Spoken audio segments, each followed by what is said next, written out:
Good evening, councillors, and welcome to this meeting of the Planning Committee, which is being undertaken virtually in accordance with the enacted government regulations during the current coronavirus period.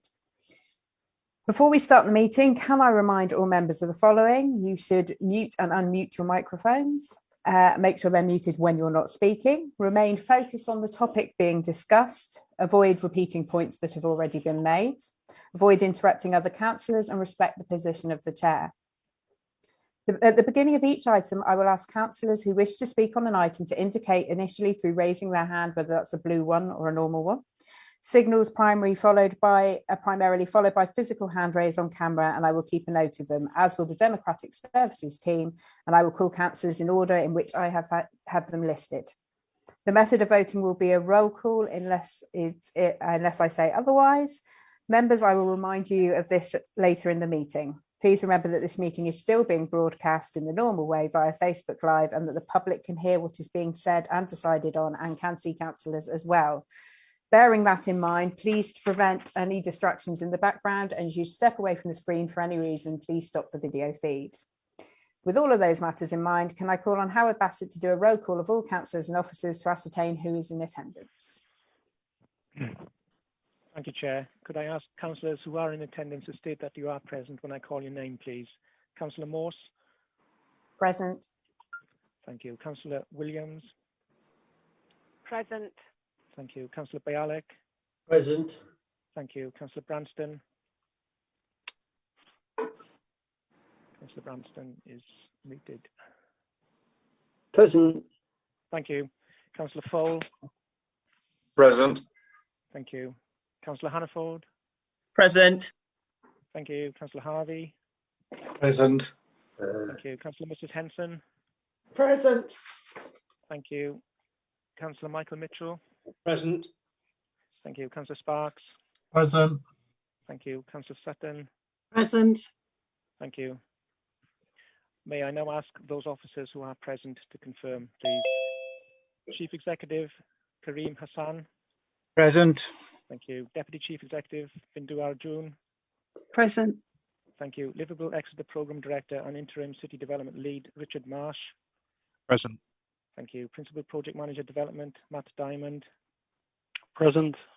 Thank you. Development Manager Highways and Transport Brian Hensley? Present. Thank you. Senior Highways Development Management Officer Exeter Alex Thomas? Present. Thank you. And also present are Sharon Sissons and myself from Democratic Services, and I can confirm the meeting is called to proceed, Chair. Thank you, Howard. I believe we have apologies from Councillor Martin. Has anybody else given apologies tonight? Nobody else. Thank you. I think we're all here otherwise, aren't we? Yeah. Okay. The next item of business to the minutes of the Planning Committee held on the 26th of March 2021. Are members happy to approve these minutes as a correct record of the proceedings? This will be done by a show of hands.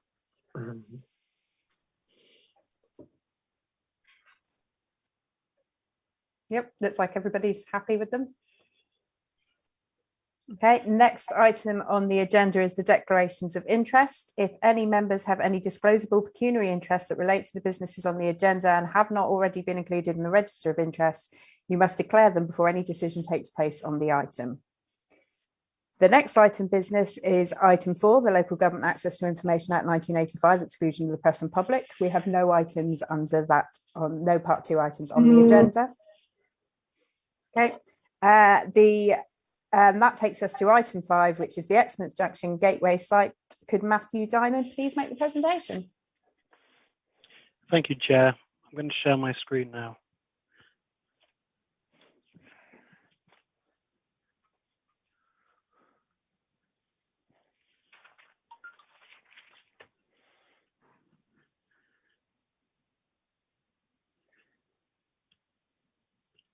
Can members see the screen? Yes, we can. Thank you, Matt. Thank you very much, Chair. This application is for the redevelopment of the site, which is known as Exmouth Junction Gateway. The construction of a Part 3, Part 5-storey building containing 51 residential flats with associated access and servicing arrangements car parking, landscaping, and infrastructure that's ancillary to the use. The first slide shows the site location, site being outlined in red. The site is located to the south of Prince Charles Road. To the south and southeast is the Morrison's Superstore. To the southwest and further to the west is the main Exmouth Junction site, excuse me, which received a resolution to approve by the planning committee at the last month's planning committee.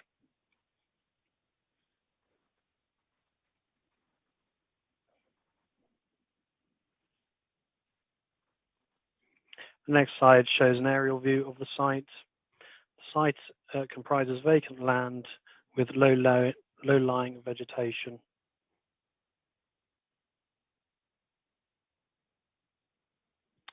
The next slide shows some photos that's been taken from the applicant's design and access statement. Top left is the view towards the site from Prince Charles Road, taken from the bus stop. The next photo is taken from Cowthorpe Road. The next photo is taken from across the Prince Charles Road roundabout, which is in front of the Morrison Superstore. Bottom left is taken from the Morrison's car park towards the site. The central photo on the bottom is taken from along Prince Charles Road. And the bottom right photo, again, is taken from the entrance to the Morrison's car park, where there is a smaller roundabout.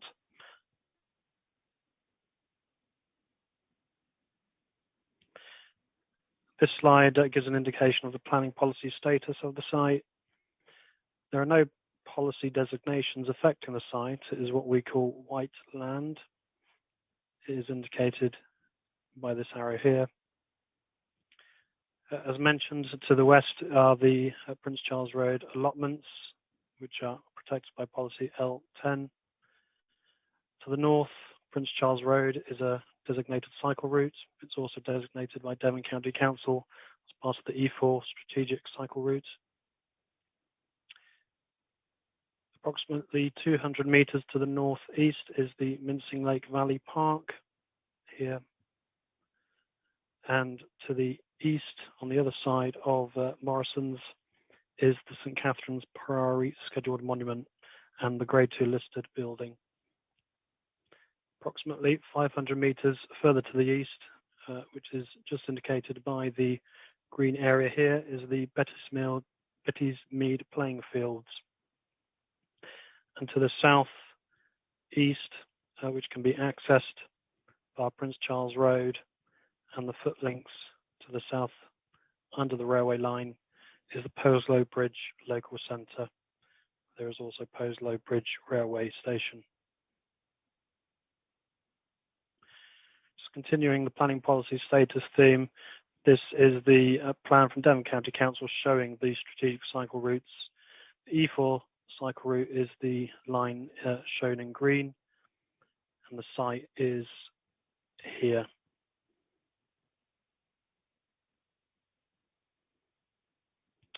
There aren't too many constraints affecting the site. However, because it was part of the Exmouth Junction Railway Yard historically, there is potential contamination on the site, which is indicated by the blue coloration on this image.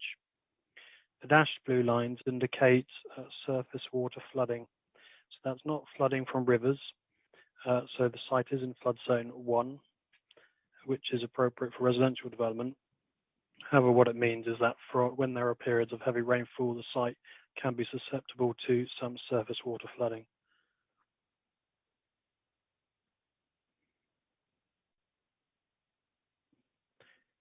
Moving on to the proposal, which you'll be determining this evening.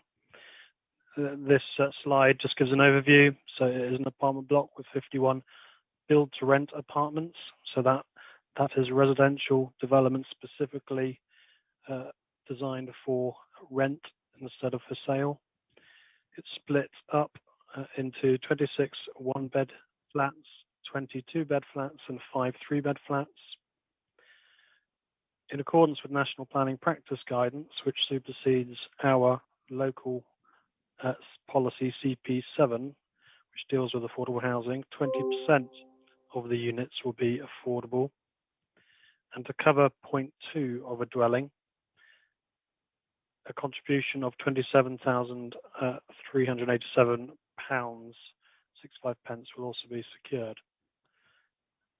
As you will have noted from the Planning Committee report, the development has been designed as a car-free scheme, with the exception of 1 disabled parking space and 1 electric vehicle car club parking space. So residents will not be entitled to residence parking permits to park on any local streets. The plans have been revised following negotiations between officers and the applicants' representatives. So one thing that we as officers asked for was more cycle parking. So the level of cycle parking will comprise 90 internal spaces and 50 external spaces, including 8 spaces for family bicycles. And this exceeds our local standards as set out in the Sustainable Transport SPD. A children's play space has been introduced onto the site following comments from the public green spaces team, and a rooftop amenity space will also be provided on the building. The applicant has agreed to provide the following infrastructure contributions. That's just under £89,000 towards secondary education provision, which will go to Devon County Council. Just under £64,000 towards the E4 strategic cycle route and Stoke Hill roundabout to make improvements. Again, that will go to Devon County Council. And £60,000 towards the provision and improvement of off-site playing fields, which will go to Exeter City Council and will be spent on the improvement of the Betty's Mead playing fields to the east. Seal liability would come to about £518,000, albeit that doesn't include social housing relief. So the actual seal liability will be slightly less than that. Moving on to the plans. This is the ground floor plan, which also shows the site layout. So this is a revised plan. This plan now shows a separate vehicle access off the smaller roundabout to the south here, and then a separate pedestrian stroke cycle access here. The 2 parking spaces will be provided over on the western side of the site. A small play area, which will include children's play equipment, will be provided here. And there will be external cycle parking around this courtyard area, as well as some additional cycle parking outside the secondary entrance here. So there'll be a main entrance to the building from the south, and a secondary entrance now that has been negotiated by officers to provide direct access onto Prince Charles Road here. There'll be, as I said, a large internal cycle store as well, which will have capacity for 90 cycle spaces, and a large internal bin store.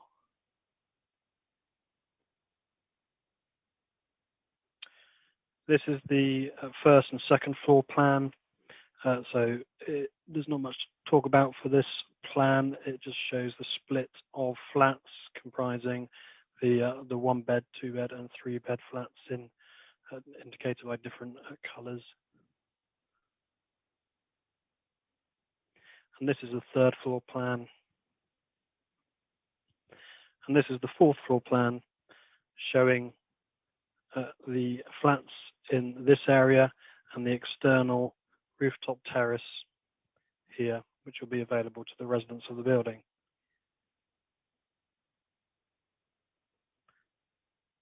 Just move on to the external elevations. So this is the effectively the front of the building. So this is the view from the southwest, with the main entrance to the building here, and the entrances to the cycle store and bin store here. You can just make out some indicative children's play equipment on the play area here. As you can see, the design of the building follows the architectural principles and materials that have been utilized on the main Exmouth Junction site, which is further to the west. This is the elevation facing Morrison's, which is the view from the southeast. So this is the tallest part of the development. So the development goes up to 5 stories. And the next slide shows the elevation facing the main roundabout in front of Morrison's and also Prince Charles Road. So this shows the stepping up of the building in terms of its form and mass from 3 stories opposite the existing housing to the north of Prince Charles Road, stepping up to 4 stories and 5 stories on the corner. It's been designed as a landmark building. Excuse me, I have a frog in my throat. And it makes a point of providing a landmark building on the Morrison's roundabout, which is a nodal point for the local area. This final elevation shows the view from the northwest, so effectively the back of the building. This plan that's been provided shows that a refuse lorry will be able to access the site, do a 3-point turn and exit in forward gear, which will obviously is important for safety reasons.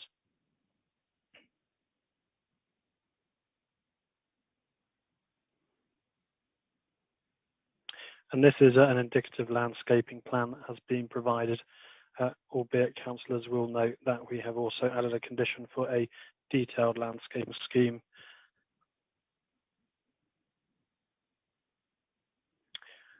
The developers have provided some CGI illustrative images as well. So this image is showing the potential view from the access from the south. This is actually based on the original plans, not the revised plans. So the layout of the front courtyard area is slightly changed, but it gives a good impression of what the final building will look like. And as members will recall from last month's planning committee, the design, as I said, follows the architectural principles of the main Exmouth Junction site. And then this illustration, CGI view, is taken from the east, where you can just see some of the proposed buildings on the main Exmouth Junction site in the background. So this site is slightly separate. As I understand it, it has been brought forward as a separate application simply because the land wasn't effectively brought up for sale by Network Rail. Otherwise, it would have come forward as part of the main site as well, but it has been designed to fit into the main site. This illustrated CGI shows the secondary entrance that officers have negotiated to be added onto Prince Charles Road. So that's to improve access to the strategic cycle route along Prince Charles Road, as well as the bus stops that are along Prince Charles Road. And this illustrative image shows some impression of what the rooftop terrace may well look like, with some photos of examples of other rooftop terraces with lots of soft planting. This slide lists the consultees that we as the Planning Authority have consulted. There was one objection from Devon County Council, acting as the lead local flood authority, and that was basically because the surface water drainage system that the applicants are proposing is to provide a underground storage tank that will outflow into the existing sewer network under Prince Charles Road at a lower runoff rate than you would get if the water outflowed from the hard surface. National planning practice advises that whilst that is a sustainable system, it isn't the preferred system, which would be a natural system comprising of natural drainage into the ground. And the reason for the objection is basically because of a lack of information from the developer that they have investigated that thoroughly. However, following discussions with the Lead Local Flood Authority, they have agreed to deal with this matter by way of a pre-commencement condition, which you'll see from the additional information update sheet has been added to the list of conditions. Exeter Cycling Campaign made a point of supporting the application because of its sustainability credentials, primarily for it being a no-car scheme. There were 26 public representations overall, with 23 objections, 1 neutral response and 1 supportive. The main issues that came out of the objections was the feeling that the development was too big for the character of the area. And the second main issue was a concern over the lack of parking and a feeling that, notwithstanding it being designed as a car-free scheme, that residents of the building will actually have cars and park on local streets, which would be to the detriment of the function and safety of those streets. This issue was also brought up in the neutral response, where the comment was simply that the parking restrictions that are proposed on the local streets by Devon County Council to mitigate that issue should be in place before the first occupancy of the building. And the issues raised in the response that supported the development were that whilst the design is large for the site, it will look appropriate when the rest of the site, meaning the rest of the Exmouth Junction site, is developed. And some other comments saying that obviously it's an urban setting where the density of housing should be increased, and it's good that this is being brought forward as a car-free scheme.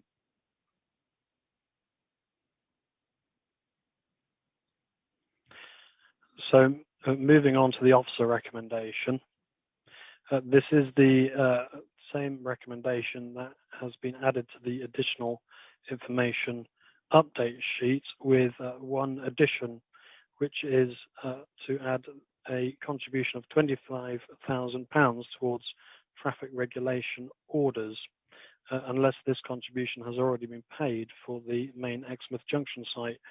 So what that means is that that contribution was secured for the main site, and it's to be paid before development commences so that Devon County Council can go and do their work to look at the surrounding streets to examine where there should be residence parking restrictions. Now, the reason for this, and it is covered by the local highway authority's response to the application, is if for any reason, whilst it's unlikely, the main site isn't brought forward and isn't developed, and therefore this contribution for the main site isn't paid, that this contribution will be secured for this site, so the same work can be carried out. Obviously, if the contribution has been paid for the main site, then it won't be sought under this application. The thing to just highlight to members in the recommendation is, as you'll note from the additional information update sheet, the developer has agreed to provide balconies to the 1-bed flats in addition to the 2- and 3-bed flats shown on the submitted plans, where that is feasible. In some areas it won't be feasible because of the land ownership issues.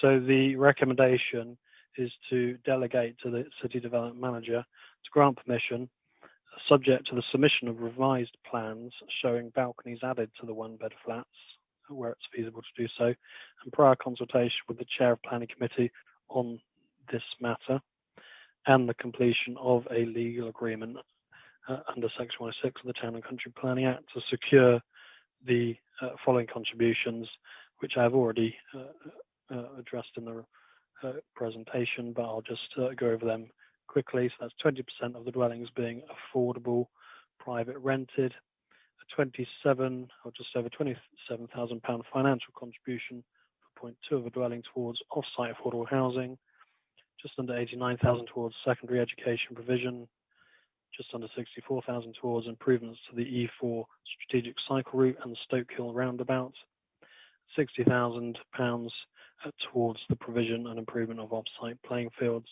and then, as I say, the £25,000 to cover the traffic regulation orders. It's a dual recommendation, so if a legal agreement hasn't been completed within 6 months, i.e. by 26th of September 2021, or such extended time as agreed by the City Development Manager, then in the absence of a legal agreement under Section 106 of the Town and Country Planning Act, the proposal should be refused. Thank you. That concludes my presentation. Would you like me to close the presentation, Chair? I don't know. Do it initially. We might have to get it back up again if people want to point to pictures, I suppose. So actually, no, leave it up for now, and I'll let you know if things are going badly. Thank you very much, Matt. Do any members of the Planning Committee have any questions for clarification? All right, I can initially see Councillor Mitchell. Thank you, Chair. Just one point, Matt. On the condition regarding contaminated land on item 5 on your additional report, in light of recent incidents, will that also include a survey for ordnance? That condition doesn't cover a survey for ordnance. I believe the report that was submitted to look at the ground conditions of the site did look at the issue of ordnance and concluded that there was a very low risk of there being ordnance on the site. I mean, I believe the council does have a condition to cover that issue. So if members felt that they wanted to add that condition, we could add it. But based on the report that's been provided, I didn't think it was necessary. Thank you. It's just a concern following the recent issue in Glenthorne Road. Thank you. Thank you. Councillor Branston. Hello. Hello, Richard. Oh no, you've switched yourself off again. Unmute again. Stop pressing things now. You can go. Great, thank you. Could you just clarify one thing? I know that the development is quite close to the previous one. We saw it in the picture, but what's the actual distance, please? That's a distance I haven't actually measured exactly. I could measure it for you accurately and come back to you, but it is I think probably about 50 meters away. Okay, that's fine. A very approximate figure. Yeah. Yeah, that's fine. Thank you. Councillor Henson. Councillor Henson. Is she frozen? Am I frozen? No, it's me that's not All right, frozen. that's cool. Can you hear me? Yeah, we can now. Oh.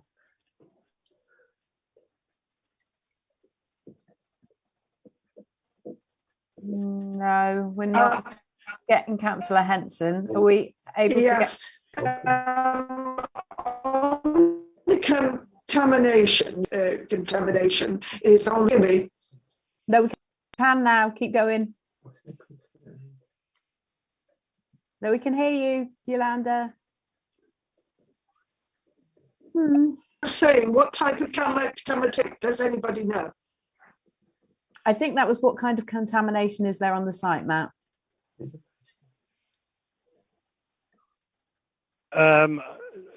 Again, I would have to dive into the report. I mean, it's a preliminary report that's been provided, so it is basically the same contamination that is likely to be beneath the main Exeter Junction site, which usually have very long chemical names. I'll have to come back to you to look at that. I'm just looking at it now, actually. So it states the potential contaminants of concern: heavy metals, asbestos, total petroleum hydrocarbons, polycyclic aromatic hydrocarbons, and ground gases. Thank you. Is there anybody else wanting to ask any questions? I can't see anyone. Thank you. Okay. In which case, we have members of the public speaking on this application. And can I ask, who have I got speaking against? Let me have a look. Is it Donna? Donna Norgate, right. Can I ask Donna Norgate, who is speaking against the application, to speak, please? You have 3 minutes to speak on the item, and you'll be advised when your 3 minutes are up. Hello? Oh, and Matt, can you go back to full screen now for me as well, please? Can you unmute, please, Donna? Sorry about that. Okay, don't start yet. Okay. Hello, Chair. My name is Donna Norgate, and I have lived in Mincing Lake Road, Stoke Hill, for over 32 years. I was going to start off with something else, but in view of what Matthew has just said, I'm going to leave that bit out, but go on to splitting the planning applications made the original size of the development appear smaller than it actually is. We are now expected to accept a larger size development than we originally anticipated. The height is out of keeping with the local properties and indeed Morrison's. The 5-storey element is justified by virtue of the first phase being already approved, but the height is simply not compatible with existing properties in the area. At this stage, it appears the plans for the groundwater drainage has not been deemed feasible by Devon County Council. Any flooding caused on Prince Charles Road, therefore, would be highly disruptive to city traffic. The lack of parking spaces is concerning. It seems unreasonable to assume that several hundred properties will be inhabited by non-car owners.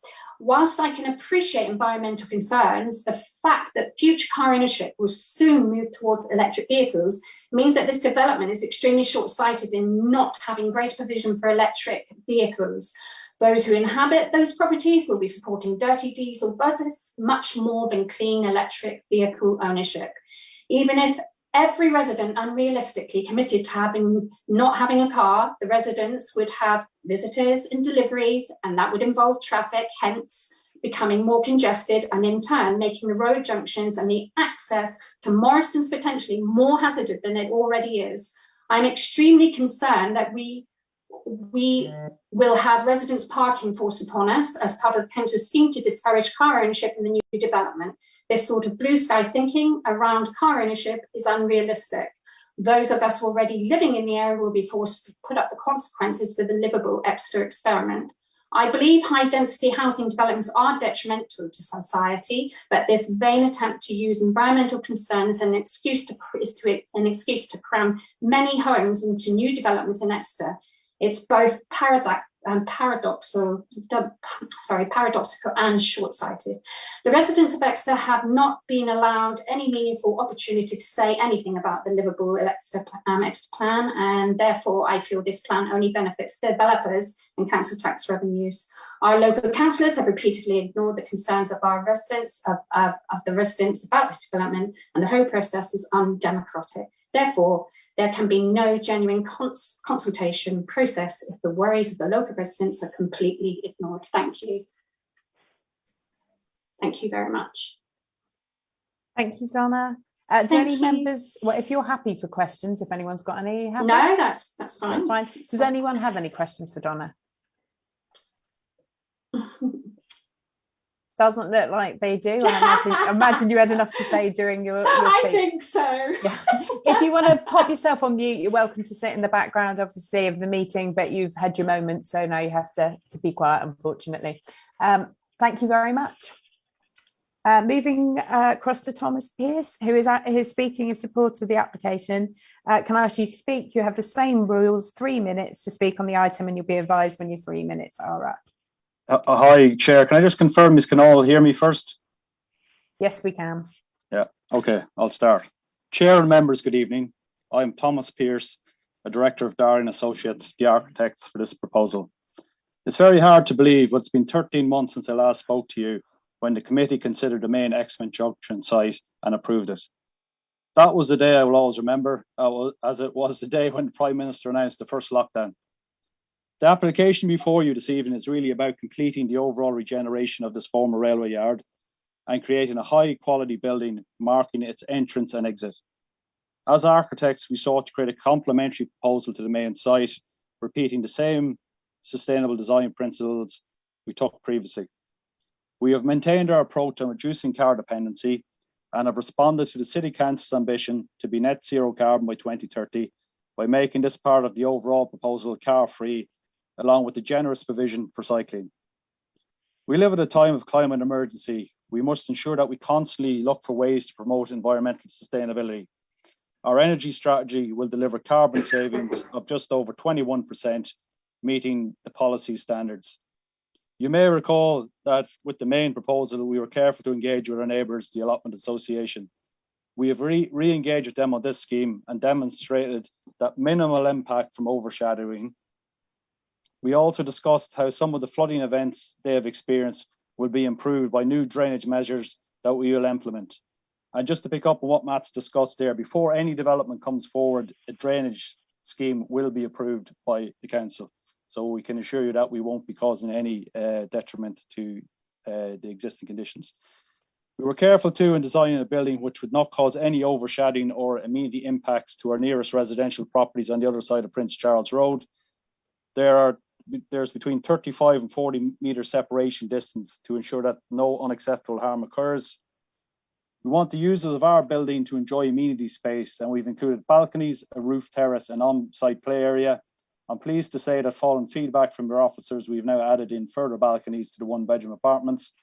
All homes, of course, meet national space standards. Inclusivity always has been key for our clients' utopia. The Gateway site will provide a further valuable contribution to the city housing needs, including 20% affordable provision. This will provide 10 more units to add on to those already provided on the main site. As a fully rented scheme, we will ensure that it will appeal to a wide cross section of people. This entire site has been an exciting project to work on. We have been able to design something which we think is inclusive, attractive and green. As your officers acknowledged, the final part of this jigsaw will make effective and efficient use of land in line with local and national policies. It will help the City Council fulfil something very important, namely providing high quality homes to meet people's needs. Thank you for listening, and I'm happy to take any questions. Thank you, Thomas. Do any members have any questions? Oh, got Councillor Mitchell. Thank you, Chair. Just one, in regard to these five-storey apartment blocks, what testing have you done or submission have you made to the council in regard to light emission and noise emission and the impact that might have on neighbouring properties? In terms of noise and light from the building itself? Yes, once it's occupied, because we have had issues in other parts of the city where we've had relatively high-storey buildings where light emissions from side windows and passage lights 24 hours a day have caused problems to neighbours quite in close proximity to the development. And also the problem with noise, particularly with 50 units generating noise, what the noise seepage would be from a building of this nature. Yeah, I mean, we have provided technical reports, but I can't specifically say anything is dealt with light pollution and noise pollution. All I would say is that the building is about 50 metres away from its nearest neighbour, which, considering that, I would have deemed significantly far away not to have any impact. Thank you. Any further questions? I can't see anybody. Thank you, Mr. Pearce. The application is now open for debate by members. Are there any councillors who wish to speak on the application?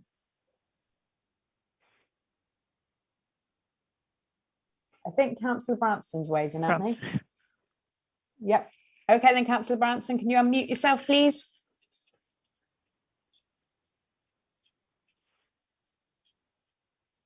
How's that? Well done. You're done. Don't press it anymore. No, That's it. I won't. I promise. I promise. Chair, I understand the real need to provide more residential homes, and obviously achieving the government targets, which are very difficult. However, I think the concerns raised by the present speaker and indeed the previous speaker, who both spoke on behalf of the local residents for these two applications separately. And I feel this further development on the land is overdevelopment, particularly because how near it is. I'm also concerned with the pressure on parking, which is already a problem for the residents in that part of the wards.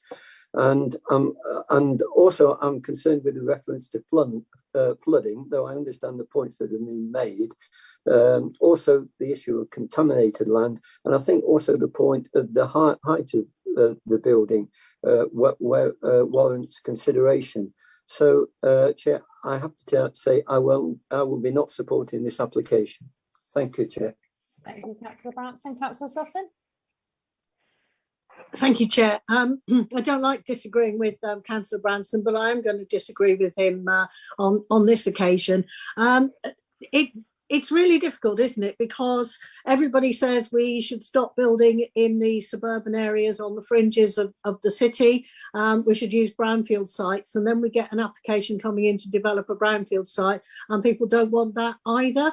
And we can't get away from the fact that there is a desperate need for more homes, and the fact that this is a build to rent scheme. And we all know that there are a lot of people who are in overcrowded accommodation, who are unlikely ever to actually get onto the council's housing list because of their family circumstances, and who are forced into the private sector, which isn't always high quality housing. So that is one reason for supporting it. I understand Ms Norgate's concerns about traffic, but the difficulty is it's a chicken and egg thing, isn't it? If we actually don't take brave decisions to put forward car-free developments, we are never going to have car-free developments. You have to start somewhere. And there are people who actually do live without cars. There are plenty of young people who've chosen not to take their driving test and to drive, or indeed may not be able to afford to take their driving tests and own a car. And we are going to have to make serious changes to our lifestyle as residents of this city if we are going to address the climate emergency and the need to reduce congestion. So I do welcome this. I think it's, 50 metres away from the nearest property is a fair old distance. I'm not saying there won't be issues. There will always be issues between some neighbours, but I think there's more to like than not to like, and I will be supporting this proposal. Thank you, Chair. Thank you, Councillor Sutton. Councillor Henson. Thank you. Can you hear me? Yeah, we can. Oh, good. I would not call this a high quality design or building. The point is on car free, the first speaker totally, the residents know exactly what's going to happen to them, who's already been there for 20, 30 years. Their cars are going to be, you can't say to anybody you cannot bring a car, but then it's a way of parking it, where to park it. And I do feel that the allotments, there are several comments on, and people have talked to me on the fact that the height of the buildings are, shall we say, there's not enough light and airspace for the allotments or sun going on to the allotments, and we have to be careful of this. Yes, we do need extra, and Rachel is quite right in a way, but I have always been not against total car free. Well, I am against total car free, but I think you could have a mixture. And it is right to consider, with electric cars coming into and technology moving as fast as it is, there'll be something else in 10 years that will be hopefully help the environment. And I'm all for helping the environment, but I think this is too big in an area where 5 stories again is being crammed into a area. There's no harm in somebody coming up with a decent design. And I think if you had a decent design, it would help. But the residents who live there know exactly what's going to happen when a car-free development comes online. Thank you, Chair. Thank you, Councillor Hanson. Councillor Bialik. Thank you, Chair. I'm not going to repeat, but I want to echo Councillor Sutton's contribution, and I think that's what we need to keep in mind. Emotive references like crammed in shouldn't be used. They're not crammed in. These are residential units and much needed residential units. They are all private rented, and I think young people and people who live that lifestyle will want to live there, and I think it should be supported. The other thing I would like just to remind Donna is this is not part of the Exeter Livable programme, okay? This is a private development. It is not part of the Exeter Livable programme, 8 or 9 sites that we have. So I just want to tell you that this is not a cash making thing for the Exeter City Council, just to say that. Yes, I understand what Councillor Branston said, but I shall be supporting this. I think it's much better. The contaminated land on a site of a former Southern Railway goods yard, the proper railway, Southern Railway, and I think this will be much improvement. Thank you, Chair. Thank you. Does anyone else wish to speak on the matter? Chair, yes, but I can't seem to get my hand to go up. That's fine, Councillor Hannaford, we can hear you. You go ahead. Thank you, Chair. I really want to come back to the issue around the car free, and I remember, and probably some of members here will remember when we had the old print house redeveloped in Oakhampton Place, and that was car free, and I was consulted as the county member, and quite frankly, you couldn't find a more sustainable location, because you literally walked out of your front door and just through the shopping centre, and you had a railway station there and about 9 buses. Yet still, some people moved in with cars, and they weren't entitled to a pass, and so on and so forth. So, and I don't have a car, Chair. So if I ever moved, one of the considerations that I would have to make as an individual is, I couldn't be probably too far from a bus stop, because, when I'm lugging home shopping and bags of dog food and everything else, I wouldn't want to walk 10 miles to get home from the bus stop unless I got a taxi or whatever.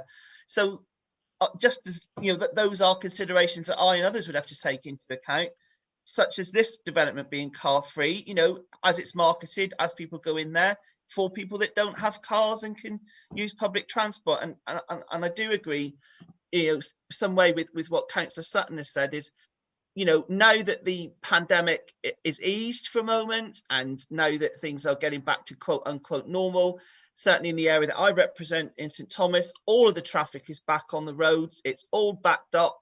I'm now getting complaints again about pollution, again, air quality. If anybody's a portfolio for air quality, you'll be hearing from me soon about it. So again, we're back to this issue of having to look forward to more car-free developments, more use of public transport, because we just can't cram any more cars and vehicles in our roads. And to quote Councillor Henson, and again, it always shows I listen to you, Councillor Henson, the problem with our roads in Exeter, because the roads that the Romans left us, and the layout's still the same. So unless we blow up and redevelop the whole city and put in a grid work, it's not going to change. So the only way we're going to change it is by promoting developments like this, which are car free to people that are car free themselves to use public transport. So I can't see that is a way forward. And people do, as we had locally in my own ward, if you're moving into a car free development. That's exactly what it is, and that's who it should be marketed to. It's no good then moving in with a 4x4 and coming to us to say, we need a residence parking pass. So I do think this is the way forward, and I think these homes are badly needed. So I will be voting in favour. Thank you, Chair. Thank you, Councillor Hannaford. Is anyone else wishing to speak? Oh, Councillor Williams. Thank you, Chair. I echo what Councillor Rachel Sutton has said, and Councillor Hannaford and Councillor Bialik. Just to add to their comments, there is a supermarket, a very large supermarket on the doorstep. There is a bus stop not very far away, and so it's going to be absolutely ideal for people to rent these properties and not need their own transport. They'll also have access to something like co-cars. I'm certainly planning not to replace my car and drive it into the ground, and I shall be certainly using that sort of facility. So I think we've got to move with the times. And as for, I take the point about the 5 stories, but it's only 1/3 of the design that's going to be 5 stories. And as we said before, we've got to start thinking about building up, because if we don't build up, we've got to build out, and that means using green spaces, and that's what we don't want to do. We are desperate for more housing for the citizens of Exeter. For example, on social housing, 2,700 people are on the waiting list, and we have got loads of people who can't even get on the waiting list. So we desperately need homes, and I'm sure those people who need homes would be welcoming this development. Thank you. Thank you, Councillor Williams. If we haven't got any more people wishing to speak, I would like a member to move the recommendation and a seconder, please. Councillor Sutton's moving, and second. Oh, Councillor Williams. Thank you. Howard, can I ask for you to do the vote by virtue of a roll call, and if you could reply for, against or abstaining? Thank you, Chair. I shall go for the names. Councillor Bialik. For. Thank you. Councillor Branston.